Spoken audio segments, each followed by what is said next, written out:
संगो जितेन्द्रियः स्थूले भगवतो रूपे मनः संध्यारये द्विया।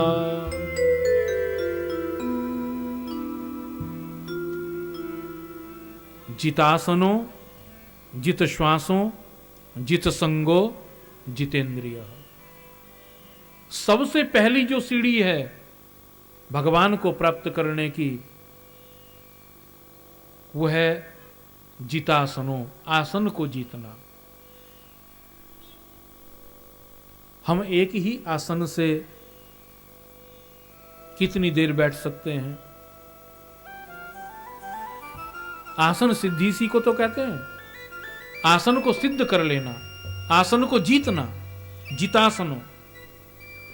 और जिसने अपने आसन को जीत लिया, बैठने का अभ्यास कर लिया, तो धीरे धीरे उसका मन भगवान के भजन में लगने लगता है। ऐसा क्यों कहा? जितासनो, आसन को जीतना क्यों बताया? कहा कि आसन को जीतना इसलिए बताया कि जब तक हम इस आसन की सिद्धि नहीं करेंगे तो तब तक हमारा मन भगवान के भजन में नहीं लग सकता है। क्योंकि बैठने से पांव में दुखता है, दर्द होता है, तो हमारा ध्यान उसमें चला जाता है। भजन हम कैसे करेंगे? कहा कि बैठने का अभ्यास जब हो जाएगा तो हमारा ध्यान फिर उस दुख में नहीं रहेगा, बैठने के कष्ट में नहीं रहेगा, हमारा ध्यान भगवान के भजन में रहेगा। आसन सिद्धि, कितनी देर हम बैठ सकते हैं एक ही आसन पे? इसलिए कहा जितासनो। दूसरा जो सोपान बताया, दूसरी जो सीढ़ी बताई, वो कहा है जित श्वासो, श्वास को जीत लेना। श्वास को जीतने का अर्थ है कि प्राणायाम के माध्यम से अपने श्वास को रोकना।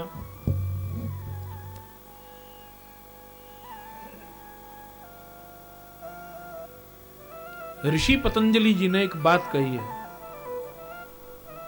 उन्होंने कहा कि जितने समय के लिए हम अपनी श्वासों का अवरोध करते हैं, रोकते हैं, उतनी ही आयु हमारी बढ़ जाती है। इसलिए हमारे शास्त्रों में त्रिकाल संध्या का वर्णन है कि 3 समय संध्या वंदन करना है। संध्या वंदन का अर्थ क्या है? प्राणायाम, 3 समय प्राणायाम, उसके बाद गायत्री का जाप है। तो प्राणायाम करने का अर्थ क्या है कि श्वास को जब हम रोकते हैं तो हमारी आयु बढ़ती है। जितनी आयु बढ़ेगी उतना भगवान का ज्यादा नाम ले पाएंगे और हमारा शरीर ये निरोगी रहेगा, शरीर में कोई रोग नहीं रहेगा। निरोगी काया से ही तो भगवान का भजन होगा। यदि शरीर में रोग उत्पन्न हो गया तो तब भगवान का भजन बड़ा कठिन हो जाता है। इसलिए कहा जितासनो, और दूसरा कहा जित श्वासो, श्वास को जीतना। तीसरा कहा जित संगो, अपना संग जीतना। हमारा संग कैसा है? हम कैसे व्यक्तियों के साथ उठते हैं, बैठते हैं, बात करते हैं? अर्थात वो व्यक्ति अध्यात्म मार्ग का है कि नहीं है, ये विचार करना है। क्योंकि संग दोष यदि हमको हो गया तो हम अधोगति को चले जाएंगे। अधोगति कहते हैं नीचे की ओर। ऊर्ध्व गति को यदि हमें जाना है, ऊपर की ओर यदि जाना है, तो हमारा संग किसी अध्यात्म जगत से जो व्यक्ति जुड़ा हो, ऐसा संग हमारा हो। जित संगो, संग को जीतो। और सबसे बाद में कहा जितेंद्रिय, अपनी इंद्रियों पर निग्रह करना, इंद्रियों को जीत लेना। इसलिए कहा जितासनो जित श्वासो जित संगो जितेंद्रिय स्थूले भगवतो रूपे मनः संध्यारयेद्विया। ऐसे भगवान का भजन करो, इन सीढ़ियों को पार करो। और जब ये सीढ़ी पार हो जाएंगी तो उसके बाद क्या होगा? उसके बाद प्रत्येक जीव के अंदर हमको भगवान का दर्शन होगा। कोई भी व्यक्ति हम जब देखेंगे तो हमें उसे सीताराम जी दिखाई देंगे, कृष्ण दिखाई देंगे, शिव दिखाई देंगे। और सबके अंदर जब भगवान दिखने लगे तो फिर विरोध किससे? फिर तो वैर विरोध समाप्त हो जाता है, क्योंकि हम भगवान से तो लड़ नहीं सकते हैं। जब सबके अंदर भगवान का दर्शन है तो क्या हम भगवान का विरोध करें? क्या हम भगवान के बैरी हो जाएं? नहीं नहीं, भगवान के बैरी तो नहीं हो सकते हैं। सबके अंदर परमात्मा है, ऐसा विचार करते हुए चलें। और ऐसा विचार तभी संभव हो सकता है जब इन 4 सोपानों को हम पार कर जाएं। कौन से सोपान? जो अभी बताए, जितासनो जित श्वासो जित संगो जितेंद्रिय स्थूले भगवतो रूपे मनः संध्यारयद्विया। पूरा ब्रह्मांड हमको फिर भगवान से ओतप्रोत दिखाई देगा। ये जो पाताल लोक है ये भगवान का तल भाग है, भगवान के तल में है। और जो सत्य लोक है ये भगवान का शीश है। इस सब के अंदर जितना ब्रह्मांड है, ये पृथ्वी है, ये सब भगवान के अंदर है, भगवान में ही समाहित है। सब कुछ ही तो भगवान से ओतप्रोत है, कुछ भी भगवान से विलग नहीं है। और भगवान की इस स्थूल स्वरूप का दर्शन करना चाहिए।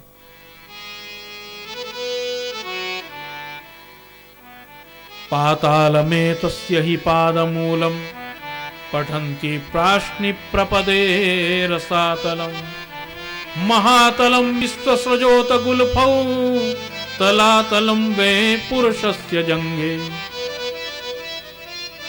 ये जितना भी ब्रह्मांड है, पाताल है, रसातल है, महातल है, तलातल है, पृथ्वी है, सत्यलोक है, जितने भी लोक ये आपको दिखाई देंगे ये सब लोक भगवान के अंदर समाहित है। ये भगवान से विलग नहीं है। और सब कुछ यदि भगवान में समाहित है, सब कुछ भगवानमय है, तो जीव भगवान से अलग कैसे हो सकता है? हम भगवान से अलग कैसे हो सकते हैं जब सब कुछ ही भगवानमय है? सिया राम मय सब जग जानी, सिया राम मय सब जग जानी, करहूं प्रणाम जोरी जोग पानी, करहूं प्रणाम जोरी जोग पानी।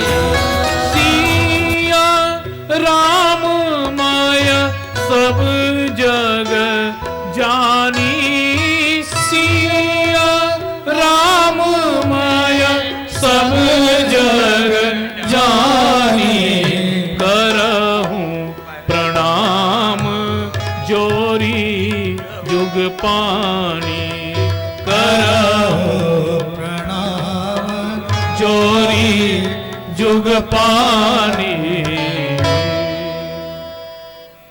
सब कुछ राममय है।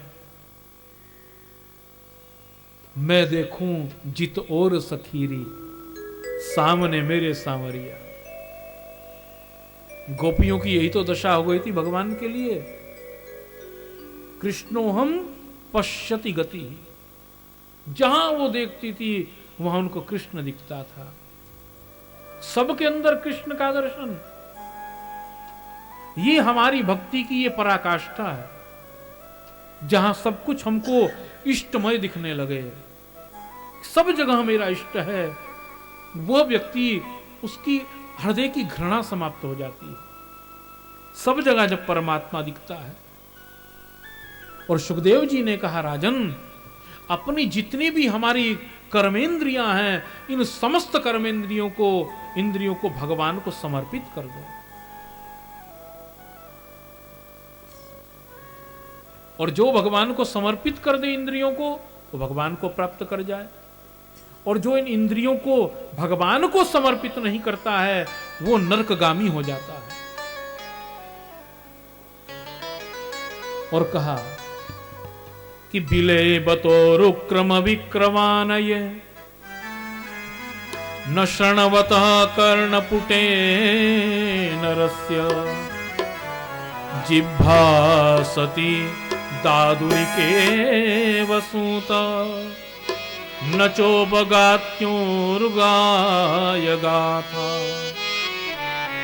भार परम पट्टकिरीटजुष्ट मप्त्युत्तमांगम ननमेन्मुकुंदम शावो करो नो कुरुतो सपर्या हरे लसद कांचन कंकणो वा। कहा कि जो भगवान ने हमको ये कर्ण प्रदान किए हैं, ये कान किस लिए दिए हैं? कहा कि कान भगवान के गुणों को सुनने के लिए, भगवान की कथा सुनने के लिए दिए हैं। और यदि हम इन कानों से केवल निंदा सुनते हैं, इन कानों से लोगों की बुराई सुनते हैं, भगवान की कथा नहीं सुनते, भगवान के गुणों को नहीं सुनते हैं, तो कहा वो कान कान नहीं, वो सर्प के बिल के समान है। बिले बतो रुक्रम विक्रमान ये।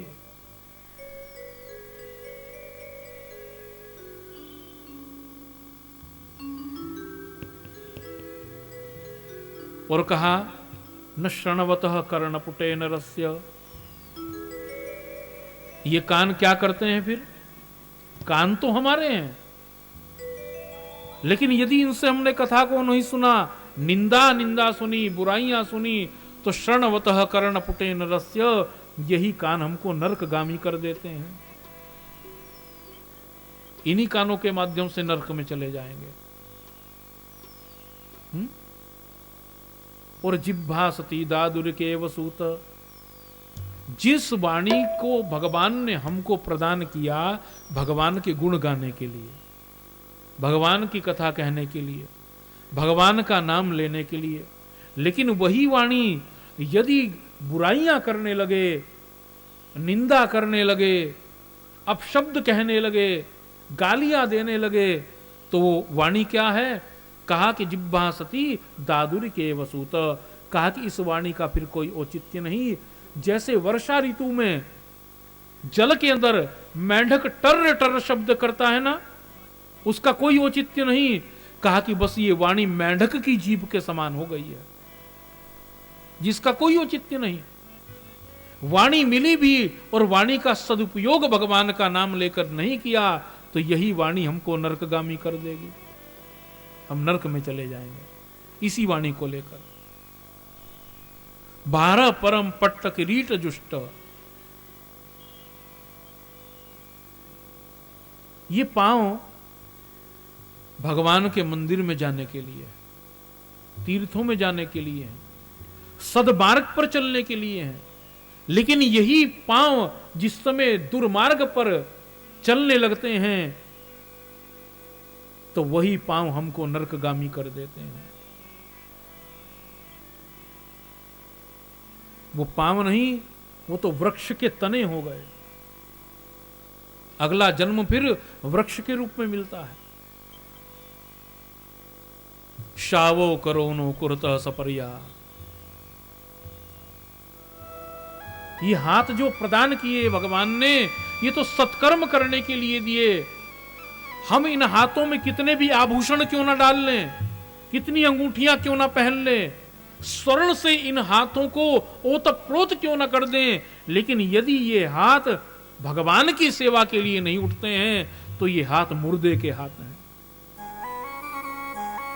इन हाथों की सार्थकता स्वर्ण पहनने से नहीं, इन हाथों की सार्थकता तो सेवा से है।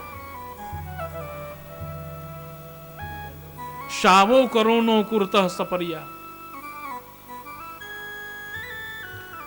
बरहार्यते ते नयने नराणाम, ये जो नेत्र प्रदान किए, इन नेत्रों का स्वभाव होता है सुंदरता देखना। तो सुंदरता यदि देखनी है तो भगवान के मंदिर में जाओ और नारायण का दर्शन करो।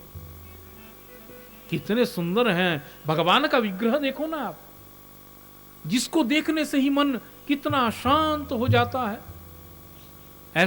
ऐसा मन होता है, ऐसी इच्छा होती है कि भगवान के उस विग्रह का हम दर्शन करते हैं। यही सार्थकता है नेत्रों की। सुखदेव जी कहते हैं परीक्षित से, राजन अपनी समस्त इंद्रियों को भगवान को समर्पित कर दो, समस्त कर्म भगवान को समर्पित हो जाएं।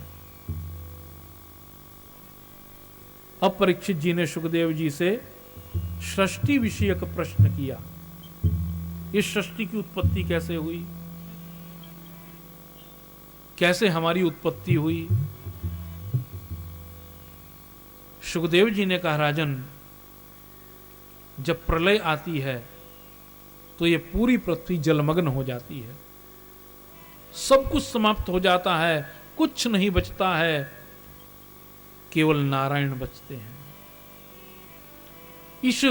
इस अथाह जल राशि में नारायण शेष शैया पर विराजमान होते हैं। उनके चरणों में भगवती लक्ष्मी रहती हैं। तो जिस समय सारी पृथ्वी जलमग्न हो गई, प्रलय आई, भगवान उस जल में शेष शैया के ऊपर विराजमान हैं, अर्ध निद्रा में हैं, आधी आंखें खुली हैं, आधी बंद हैं। भगवती लक्ष्मी नारायण के चरणों में बैठी है। नारायण का अर्थ क्या होता है? नार कहते हैं जल को, अयन कहते हैं निवास को, अर्थात जो जल में निवास करे वो नारायण है। शेष शैया अर्थात सर्प की शैया के ऊपर भगवान रहते हैं। शेष का अर्थ मैंने कल भी बताया था आपको कि शेष का अर्थ होता है काल। जो मृत्यु के ऊपर आरूढ़ हो जाए, मृत्यु उसका कुछ नहीं बिगाड़ पाती है, काल उसका क्या बिगाड़ेगा। भगवान तो काल के ऊपर विराजमान होते हैं, काल के ऊपर तो भगवान बैठते हैं। भगवान लेटे हुए हैं और तब भगवान के नाभि से एक कमल निकला और उस कमल के ऊपर साक्षात श्री ब्रह्मा जी विराजमान हैं और वह कमल बढ़ता चला गया, आकाश को छूने लगा वह कमल। ब्रह्मा जी चारों ओर देखते हैं और विचार करते हैं, मैं कौन हूं, मैं कहां से आया, मेरी उत्पत्ति कहां से हुई। और फिर इस कमल दंड को पकड़ते पकड़ते ब्रह्मा जी नीचे आने का प्रयास करते हैं कि मैं कहां से उत्पन्न हुआ, लेकिन भगवान की माया में ऐसे उलझे उनको ये पता ही न लग पाया। फिर कमल के ऊपर आकर बैठ गए और कमल के ऊपर बैठकर उनको अहंकार उत्पन्न हुआ और ये अहंकार था कि मैं ही ब्रह्म हूं, मैं अजन्मा हूं, मुझसे पहले कोई नहीं, मैं ही सबसे पहले आया। ये अहंकार उत्पन्न हुआ और जैसे ही अहंकार उत्पन्न होता है तो तुरंत आकाशवाणी हुई। आकाशवाणी से दो शब्द गूंजते हैं, त और प, कि हे ब्रह्मा जी तप करो। तब ब्रह्मा जी ने 100 वर्ष तक तप किया और 100 वर्ष के तप के बाद में ब्रह्मा जी को नारायण का दर्शन हुआ। तब नारायण देखे उन्होंने, उनका अहंकार दूर हुआ। तब उन्हें पता लगा कि पहले मैं नहीं, मुझसे पहले भी कोई है। तब भगवान ने ब्रह्मा जी से कहा कि ब्रह्मा जी जाओ इस सृष्टि की रचना करो। और तब ब्रह्मा जी के मन से 10 पुत्र उत्पन्न हुए। मरीचित्र अंगिरसो पुलस्य पुलह क्रतुः भृगुर्वसिष्ठो दक्षश्च दशमस्तत्र नारदः। ये 10 पुत्र हुए, मरीचि, अत्रि, अंगिरा, पुलस्त्य, पुलह, क्रतु, भृगु, वशिष्ठ, दक्ष और नारद। 10 पुत्र उत्पन्न हुए। ये 10 पुत्र जब आए, ब्रह्मा जी ने कहा कि देखो, जाओ और सृष्टि की रचना करो। 10 ने हाथ जोड़कर कहा कि देखो, हम तो भगवान का भजन करने के लिए आए हैं, और चले गए वहां से। अब कौन करे सृष्टि की रचना? उधर पृथ्वी भी जल में डूबी हुई है, उस पृथ्वी को कौन बाहर निकाले? अब इस विचार में ब्रह्मा जी विचार मग्न होकर नासिका को ऐसे खुजलाया उन्होंने, तो उनकी उंगली में एक छोटा सा कीट आ गया। उस कीट को उन्होंने नीचे ऐसे पटका, तो धीरे धीरे वो कीट तो बड़ा होने लगा, और बड़े होते होते विशाल रूप उसने धारण कर लिया, और उसने वराह रूप धारण किया। बोलिए वराह भगवान की जय। और तब वो वराह रूप से, जिसको हम शुक्रावतार भी भगवान का कहते हैं, बड़ी बड़ी दाढ़ हैं जिनकी, वो जल में छलांग लगा गए, और उसी जल में उनको हिरण्याक्ष मिला, राक्षस, जो उनको युद्ध के लिए ललकारता है, लेकिन भगवान ने उसकी ओर नहीं देखा। सबसे पहले भगवान ने अपनी दाढ़ पर पृथ्वी को उठाया और जल के ऊपर स्थापित किया। उसके बाद लौट कर आए और भगवान ने हिरण्याक्ष का वध किया। पृथ्वी जल के ऊपर स्थापित हो गई, और तब ब्रह्मा जी ने इस पृथ्वी, इस सृष्टि की रचना के लिए मैथुनी सृष्टि का विस्तार किया। अपने ही शरीर के दाएं भाग से पुरुष की उत्पत्ति की, बाएं भाग से एक स्त्री की उत्पत्ति की। पुरुष का नाम होता है आदि मनु, स्त्री का नाम होता है आदि शतरूपा। मैथुनी सृष्टि का विस्तार हुआ, तब आदि मनु आदि शतरूपा से 2 पुत्र और 3 पुत्रियां उत्पन्न हुई। पुत्र का नाम होता है प्रियव्रत, दूसरे पुत्र का नाम होता है उत्तानपाद। 3 पुत्रियां उत्पन्न होती हैं, आकुति, देवहूति और प्रसूति। अब इनके विवाह का समय है, कैसे इनका विवाह हो, कौन इनसे विवाह करे? तो तब देवहूति का विवाह करदम जी के साथ संपन्न हुआ। वो करदम जी जो विवाह करना नहीं चाहते थे, लेकिन भगवान के, ब्रह्मा जी के कहने पर उन्होंने स्वीकार किया। देवहूति का विवाह करदम जी के साथ संपन्न हुआ, और विवाह होते ही करदम जी तो भगवान की तपस्या में बैठ गए। विवाह होते ही, और ऐसी समाधि लगी उनको तो कई वर्षों की। किंतु देवहूति उनकी सेवा करती रही। कई वर्षों के बाद जिस समय करदम जी के नेत्र खुले, तो सामने देखा एक स्त्री उनकी सेवा कर रही है। करदम जी ने पूछा, देवी तुम कौन हो? कहा, नाथ आपने मुझे नहीं पहचाना, मैं आपकी अर्धांगिनी, आपकी पत्नी देवहूति। ओहो, मैं तो भूल ही गया मेरा विवाह हुआ है। देवी, क्या तुम तब से मेरी सेवा में लगी हुई हो? हाँ नाथ, ये मेरा कर्तव्य है, मैं आपकी सेवा करूं। करदम जी बहुत प्रसन्न हुए, प्रसन्न होकर कहा, देवी मांगो, क्या मांगती हो, मैं तुमसे बहुत प्रसन्न हूं। देवहूति ने कहा, नाथ एक स्त्री संपूर्ण तभी होती है जब वो मातृत्व को प्राप्त हो, माता बने, यही आपसे मैं मांगती हूं।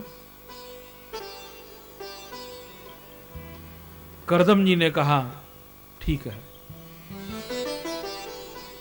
और तब करदम जी ने अपने तपोबल से एक ऐसे विमान की रचना की जिस विमान के अंदर बहुत से कक्ष बने हुए हैं, सरोवर बने हुए हैं, बगीचे बाग बने हुए हैं, और वह जो विमान है मन की गति से चलता है। मन जहां चाहे वहां वो विमान चला जाए, ऐसे विमान की रचना की। उस विमान में देवहूति सहित करदम जी विराजमान हो गए।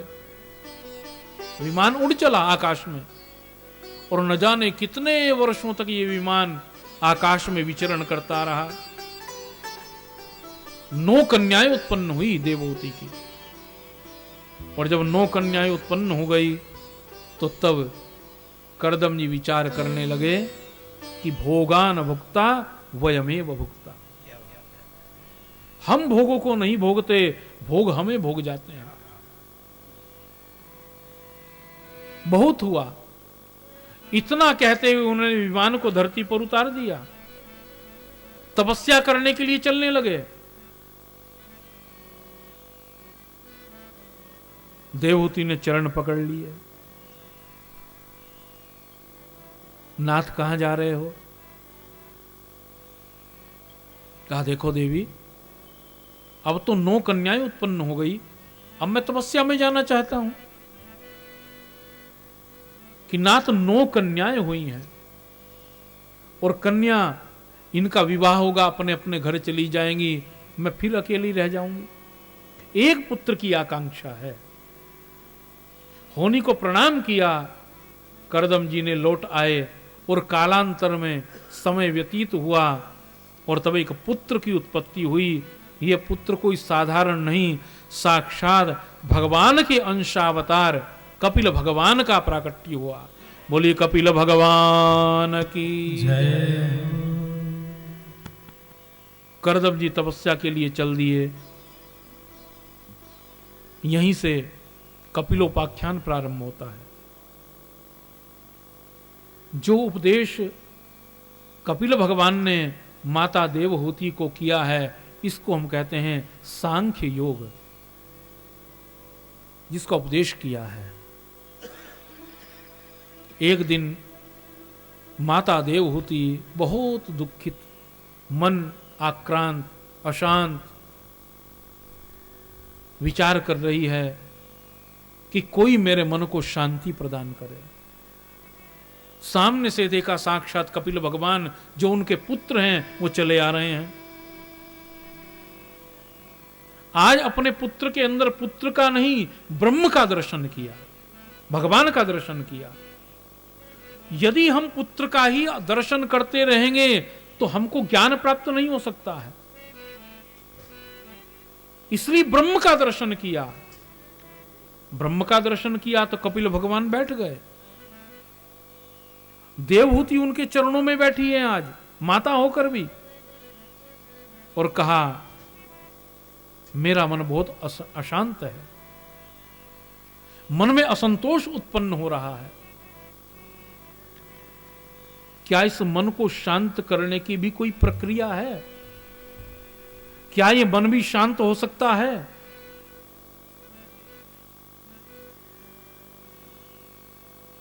कपिल भगवान ने कहा माता जी, ये जो मन भगवान ने हमको प्रदान किया है ना, ये मन ही बंधन का कारण है, और ये मन ही मोक्ष का कारण है। इस मन से ही हम संसार में बंधे रहते हैं, और यही मन हमको मुक्त भी करता है। जैसे द्वार पर ताला लगा हुआ है, लेकिन उस ताले को खोलने की जो चाबी है वो एक ही तो है ना। उसी चाबी से ताला बंद होता है, उसी चाबी से ताला खुलता भी है। उसी प्रकार से मन एक ही है। इसी मन से हम मुक्त होते हैं, और इसी मन से हम बंधन में आते हैं। चेतः खल्वस्य बंधाय मुक्तये चात्मनो मतम् गुणेषु सक्तं बंधाय रतं वा पुंसि मुक्तये।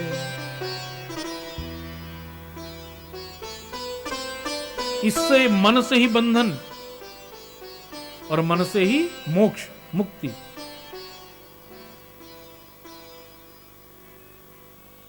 चेतः खलवस्य बंधाय मुक्तये चात्मनो मतम, गुणेषु सक्तम बंधाय रतम वापुंसि मुक्तये। एक शिकारी ने बंदर को पकड़ने के लिए एक मटकी में चना भरकर रख दिया, लेकिन वो जो मटकी है ना, उस मटकी का मुख बहुत छोटा है। स्वयं पेड़ के पीछे खड़ा हो गया, बंदर आया, बंदर को क्या दिखाई दिया? चना। दौड़ता हुआ बंदर आया, उसने मटकी में हाथ डाला, चने को अपनी मुट्ठी में बंद किया और अब बाहर निकालना चाहता है, लेकिन मुट्ठी बंद है ना, हाथ बाहर नहीं आता है। हाथ बाहर कब आएगा? जब चने को छोड़े। लेकिन वो बंदर क्या विचार कर रहा है कि चना भी प्राप्त हो जाए मुझको और मैं मुक्त भी हो जाऊं। दो बातें एक साथ कभी नहीं चलती हैं। या तो चना ही मिलेगा या बंधन ही मिलेगा। अब इसी उठापटक में कि चना भी मिले और मुक्त भी हो जाऊं, शिकारी ने आकर पकड़ लिया। अब नाचेगा वो बंदर। चना क्या है? चना है संसार की वासना, मटकी है संसार, बंदर है ये जीव, अर्थात संसार की वासना, मोह, उसको भी पकड़ कर रखना चाहता है जीव और इस संसार से मुक्त भी होना चाहता है। कैसे हो सकता है? नहीं हो सकता। एक ही, या तो चना मिलेगा, या तो फंसे रहो या मुक्त हो जाओ। हम जो फंसते हैं, कितनी बार यदि हम पूछते हैं कि भैया अब मुक्त होना चाहिए, कहा कि हम तो बहुत चाहते हैं मुक्त होना, लेकिन क्या करें, बंधे हुए हैं। हम मुक्त होना ही नहीं चाहते हैं। बात तो ये है, ये तो एक प्रलाप है हमारा कि मुक्त होना चाहते हैं। वस्तु स्थिति तो यह है कि हमने कभी मुक्त होने की चेष्टा भी नहीं की। एक व्यक्ति खंबे को, पेड़ को पकड़कर ऐसे खड़ा हुआ है, अपने हाथ बांधकर, और चिल्ला रहा है कि भैया मुझको कोई छुड़ाओ, इस पेड़ ने मुझको पकड़ लिया। किसी ने कहा कि भैया पेड़ ने तुझको नहीं पकड़ा है, तू इस पेड़ को पकड़ के खड़ा है और चिल्ला रहा है कि मुझको छुड़ाओ, मुझको छुड़ाओ। बंधन तो स्वयं हमने अपने आप ही अपने चारों ओर बांधा हुआ है। इस बंधन से मुक्त होना है तो हमको छूटना है, क्योंकि ये संसारी जीव जिनको हम अपना समझ बैठे हैं, लेकिन जो हमारे हैं नहीं, वो क्यों चाहेंगे कि हम छूट कर जाएं? क्योंकि उनका सारा कार्य करने वाले तो हम ही हैं। उनके उदर पूर्ति के हम साधन हैं। तो वो कब चाहेंगे कि हमारी उदर पूर्ति का साधन हमसे दूर हो जाए? देखो, हमारी जो पूरी आयु है उसको 4 भागों में बांटा गया है। इसका जो चतुर्थ भाग है हमारी आयु का, उसको ब्रह्मचर्य आश्रम कहा गया है। अर्थात यदि 100 वर्ष की आयु है तो 25 वर्ष ब्रह्मचारी, उसके 25 वर्ष गृहस्थाश्रम, उसके 25 वर्ष वानप्रस्थाश्रम और फिर 25 वर्ष संन्यास आश्रम। 4 अवस्थाएं हैं। लेकिन हम किसी अवस्था को ठीक से जीते नहीं। ब्रह्मचर्य तो न जाने कहां गया। गृहस्थाश्रम में प्रवेश करते हैं, लेकिन उस गृहस्थाश्रम को मरते दम तक नहीं छोड़ते हैं। ऐसा प्रवेश हुआ कि बाहर निकलने का रास्ता ही बंद हो गया। लोग कहते हैं कि वन में चले जाओ। वन में जाना वानप्रस्थी नहीं, वन को मन में बसाना वानप्रस्थी है। जनक जी का एक नाम तो जनक है ही, एक दूसरा नाम जनक जी का है विदेह राज। विदेह का अर्थ समझते हैं? विदेह का अर्थ होता है, देह कहते हैं शरीर को, अर्थात देह से जो भी परे हों, देह का भी जिसको भान ना हो, वो विदेह है। नारद जी विचार करने लगे, ये कैसे विदेह? जिनकी कन्याएं भी हैं, पत्नी भी हैं, राज्य भी है, वैभव भी है, पैसा भी है, ये वैरागी कैसे हो सकता है? ये विदेह कैसे हो सकता है? परीक्षा लेने के लिए पहुंच गए जनक जी की। अब जनक जी को पता लग गया नारद जी क्यों आए हैं। नारद जी पहुंचे, जनक जी ने प्रणाम किया, आइए हमारा नगर कैसा लगा? कहा कि अभी देखा नहीं। कहा पहले नगर देखा हो, उसके बाद बैठकर चर्चा करेंगे। बड़ा सुंदर रथ तैयार हो गया। कहा कि रथ में बैठिए। नारद जी रथ में बैठ गए। अब नारद जी जैसे ही रथ में बैठे, उनके हाथ में एक दूध का कटोरा दे दिया, दूध का पात्र भर के ऊपर तक, और 2 सैनिक दोनों ओर खड़े कर दिए तलवार लेकर, और कहा कि देखो नारद जी के इस कटोरे से दूध जरा भी नीचे गिर जाए, इनका सर उड़ा देना। जाओ नारद जी, जनकपुर देख कर आओ कैसा लगता है। अब पूरे जनकपुर में रथ घूमकर आ गया, लेकिन नारद जी की दृष्टि तो उस कटोरे पर। यदि एक बूंद भी नीचे गई तो मेरा सर गया।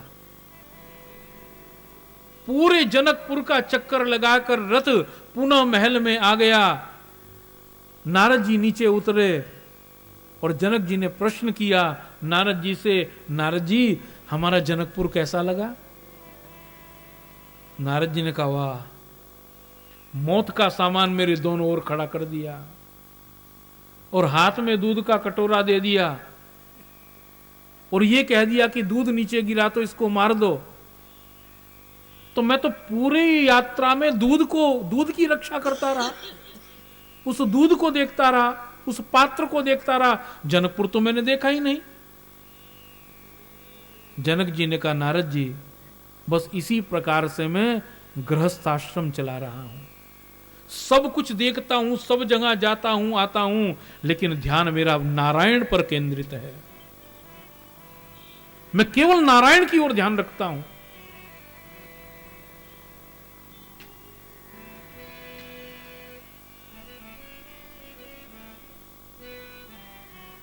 इसी प्रकार से, इसीलिए कहा कि वन में जाने की आवश्यकता नहीं, वन को मन में बसाने की आवश्यकता है।